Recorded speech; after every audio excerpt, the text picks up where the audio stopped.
हामी पनि अहिले फोहोर सफा गर्न पोखरीमा छिरेका छौँ। फोहोर सफा गर्न पोखरीमा छिरेको हुनाले गर्दा कहिलेकाहीँ बाहिरबाट हेर्दै गर्दा फोहोरै देखिन्छ, तर हामी त्यहाँ मिसिन गएको, हामी सफा गर्न गएको, हामी मिसिन्नौँ।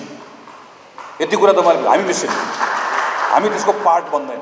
महत्त्वपूर्ण कुरा भनेको काङ्ग्रेसले देशलाई भरोसा दिन सक्छ कि सक्दैन भन्ने महत्त्वपूर्ण कुरा हो। यो बेलामा नेपाली काङ्ग्रेसले सिङ्गो देशलाई म छु, हामी छौँ, नआत्तिनुहोस्, हामी सम्हाल्छौँ।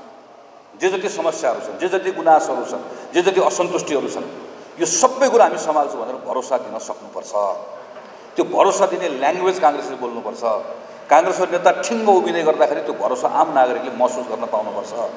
2060 सालको अवस्था, ल 2060 सालको वैशाख 2 गते कल्पना गरौँला। 60 सालको वैशाख 2 गते, अहिले हामी 82 सालको वैशाख 2 गते छौँ। 60 सालको वैशाख 2 गते अहिलेभन्दा धेरै प्रतिकूलता थियो नि। माओवादीको हिंसा झन बढेको थियो। 60 साल भनेको राजाले भर्खर टेकओभर गरेको अवस्था थियो, दलहरू प्रतिबन्धित जस्तो भएको अवस्था थियो। हामी 2 जना 5 जना मान्छे रत्तपारको जम्मा नहुने अवस्था थियो। तर त्यस्तो प्रतिकूलताको बिचमा पनि नेपाली काङ्ग्रेस पार्टीको गाली खाइरहेको थियो काङ्ग्रेसले, अहिलेभन्दा बढी गाली खाएको थियो, आलोचना थियो।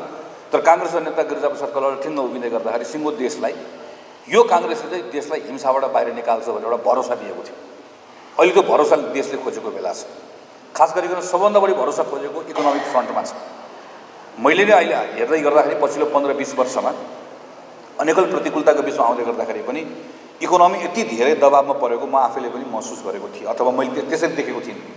पोलिसी बनाउने ठाउँमा बसेर हेर्दै गर्दाखेरि पनि हाम्रो अर्थतन्त्र धेरै ठुलो दबावमा भएको अवस्था छ र यो बेलामा हाम्रो आर्थिक गतिविधिहरू जताततै सबैतिर सुस्ताएको छ, सेलाएको छ। अरू कारणले होइन, फेरि विचित्रको अवस्था छ। नेपालको ब्याङ्कमा यति धेरै पैसा कहिले पनि थिएन। ब्याङ्कको पैसा छ, लोन लिन कोही पनि जाँदैन। यति धेरै विदेशी मुद्राको सञ्चित पनि कहिले पनि थिएन। तर त्यसको प्रयोग कहाँ गर्ने हो थाहा छैन। हामीसँग अहिले पनि सार्वजनिक ऋण लिन पाउने ठुलो स्पेस बाँकी छ, ठुलो मजाको स्पेस बाँकी छ। हामी अहिले पनि थुप्रो इन्डिकेटर्सहरू हाम्रो ठिक ठाउँमा छ।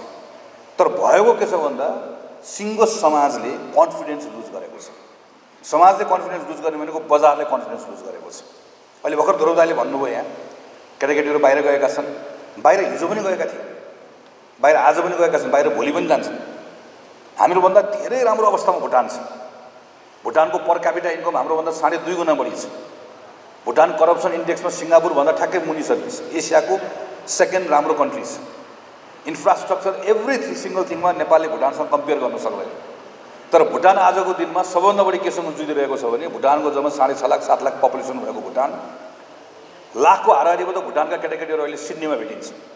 भुटानको प्रधानमन्त्रीलाई सोध्यो भने तिम्रो देशको सबभन्दा पहिलो च्यालेन्ज भनेको के हो भनेर भन्यो भनेदेखि भने मेरो केटाकेटी भुटानै बस्दैन भन्छ। हामीले अहिले जुन कारणले गर्दा नेपालीहरू नबसेको होला भन्न ठानेका छौँ, ती सबै कुरा ठिकठाक भएको मान्नु छैन। करप्सन घट्यो, स्थिरता आयो, सबै कुरा भयो। तर भुटानका केटाकेटी त बाहिर गइरहेका छन्।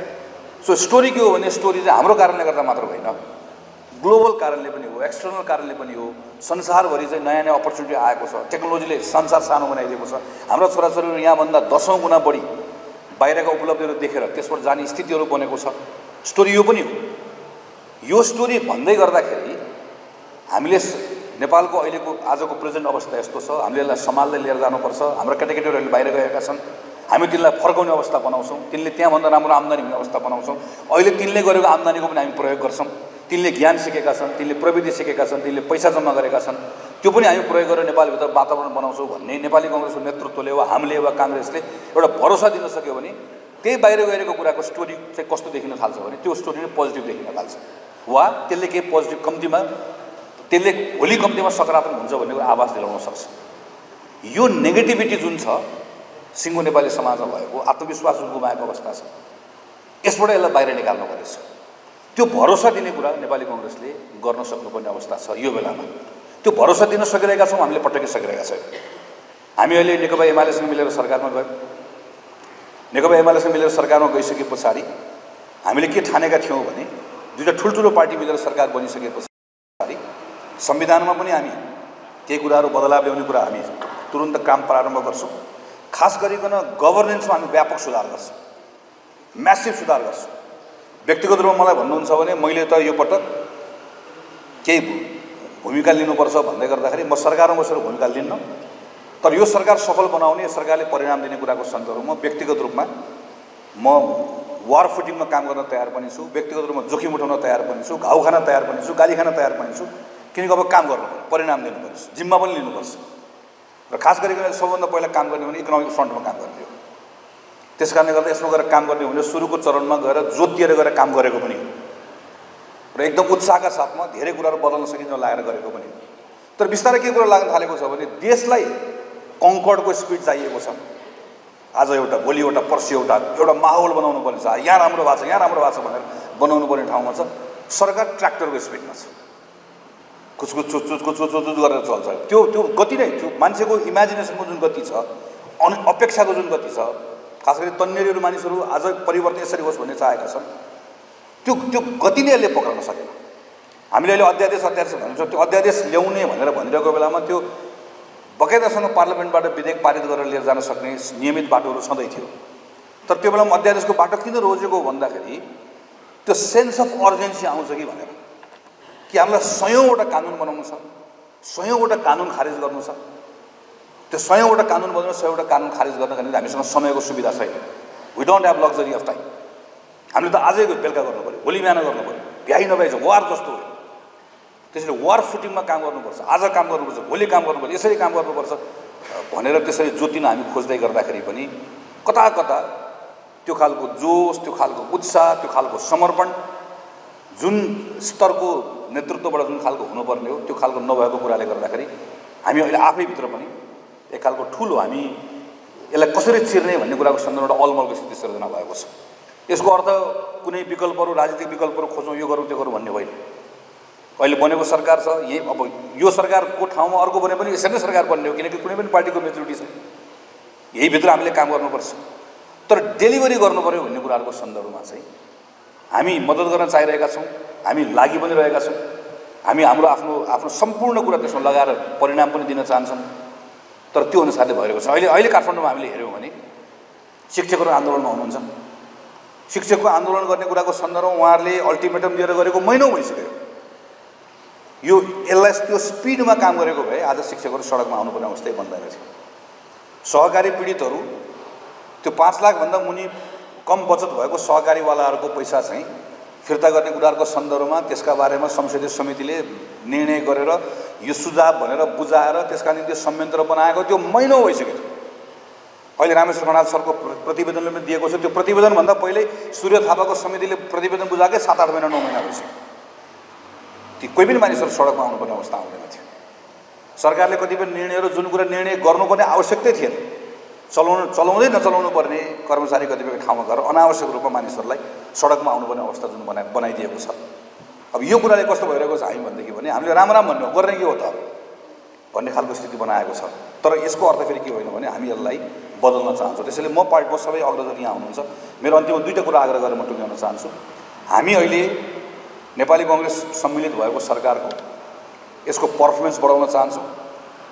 गभर्नेन्सको कुरामा यो नचुकोस् भन्ने कुरामा काम पनि गर्न चाहन्छौँ, खबरदार पनि गर्न चाहन्छौँ। तपाईँहरूले कम्तीमा म वा मेरो पुस्ताको काङ्ग्रेसका साथीहरूलाई तपाईँहरूले बनाउनु भएको, हामीलाई तपाईँहरूले माया गरेर हुर्काउनु भएको, सिकाउनु भएको, तपाईँले यति कुरामा विश्वास गरिदिनुपर्छ। हामी पनि अहिले फोहोर सफा गर्न पोखरीमा छिरेका छौँ। फोहोर सफा गर्न पोखरीमा छिरेको हुनाले गर्दा कहिलेकाहीँ बाहिरबाट हेर्दै गर्दा फोहोरै देखिन्छ, तर हामी त्यहाँ मिसिन गएको हो, हामी सफा गर्न गएको, हामी मिसिन्नौँ। यति कुरा तपाईँहरूले, हामी मिसिन्नौँ, हामी त्यसको पार्ट बन्दैनौँ, हामी यसको अङ्ग बन्दैनौँ। हामी फोहोर सफा गर्न गएको। हामीलाई थाहा छ अहिले हामी गाली खाइरहेका छौँ, हामीलाई थाहा छ मानिसहरू हामीलाई प्रश्न गरिरहेका छन्, किन बाहिरबाट हेर्दै गर्दा त्यस्तै देखिन्छ, तर हामी त्यो होइन। हामी त्यही फोहोरी राजनीतिको अङ्ग बन्नको लागि अहिले क्रियाशील भएको हुँदै भयो। हामी जननायक बिपी कोइरालाले प्रारम्भ गर्ने यो पार्टीको एउटा यत्रो समृद्ध यसको इतिहास, यसको परम्परा, योसँग जोडिएका एउटा पछिल्लो पुस्ताका मानिसहरू हौँ र हामी तपाईँहरूको शुभेच्छा आशीर्वादबाट यहाँभित्र भएको फोहोरलाई सफा गर्न चाहन्छौँ। त्यसमा यहाँहरूको शुभेच्छा साथ हामीलाई चाहिन्छ। किन हामीले अहिले बुझेको कुरा के हो भने हामीले ल्याएको व्यवस्था छ।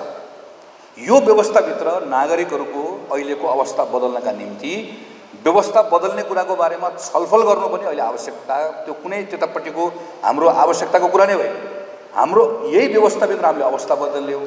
अवस्था के कारणले गर्दा बदलिराखेको छैन भने नेताको शैलीको कारणले गर्दा बदलिएको छैन, नेतृत्वको कारणले गर्दा हाम्रो अवस्था बदल्ने कुराको अवरोधको अहिले नेतृत्व वा नेतृत्वको शैली। नेता भनेर मैले कुनै एकजना नेतालाई भनेको होइन, म पनि त्यो भित्र पर्छु। नेतृत्वको शैली त्यसो भनेको बदल्ने के भन्दा नेतृत्वको शैली बदल्ने हो। नेतृत्वको शैली बदल्नको लागि सम्झाएर बुझाएर नेतृत्वको अहिले जुन शैली छ यो शैली बदल्न सकिन्छ भने त्यो बदल्ने हो। सम्झाएर बुझाएर मेहनत गरेर नेतृत्वको शैली बदल्न सकिन्छ भने नेता बदल्ने हो। समस्या नेतामा छ, नेता बदलिँदाखेरि समस्याको समाधान आउँछ भने त्यो नेता बदल्न छोडेर हामी चाहिँ त्योभन्दा अर्को कुरा पो बदल्नुपर्छ कि भनेर भन्यो भनेदेखि पनि त्यसको उपचार, त्यसको औषधि, त्यसको निकास आउँदैन। अहिलेको देशको माग भनेको नेतृत्वसँग उसले योग्यता पनि खोजिरहेको छ, शुद्धता पनि खोजिरहेको छ। नेतृत्व शुद्ध मात्र भएर पनि हुँदैन, योग्य मात्र भएर पनि हुँदैन। शुद्ध पनि चाहिएको छ, योग्य पनि चाहिएको छ। शुद्ध र योग्य दुईटै कुराको ठिक ढङ्गको सम्मिश्रण भयो भने अहिलेको समस्याहरूको निकास दिन सक्छ। किनकि अहिलेको समस्याहरू सम्बोधन गर्न सकिने समस्याहरू हुन्, हल गर्न सकिने समस्याहरू हुन्। अझ यो अहिले विश्व राजनीतिभित्र आएको नयाँ खालका जुन चाहिँ तरङ्गहरू छन्, लिडरसिपले ठिक ढङ्गले सम्हाल्न सक्यो भने म त यहाँभित्र अवसर भएको देख्छु। अमेरिका र चीन बीच सुरु भएको व्यापार युद्ध नेपालका निम्ति अभिशाप मात्र हुन्छ भन्ने पनि छैन। ठिक ढङ्गले नेतृत्वले यसलाई सम्हाल्न सक्यो, हामीले सम्हाल्न सक्यो, हाम्रो निम्ति त्यो वरदान हुन पनि सक्छ। किन हाम्रो अन्तर्राष्ट्रिय व्यापार कति नै थियो र? हामी त सबै इम्पोर्टै गरेर बसिरहेको त हो नि।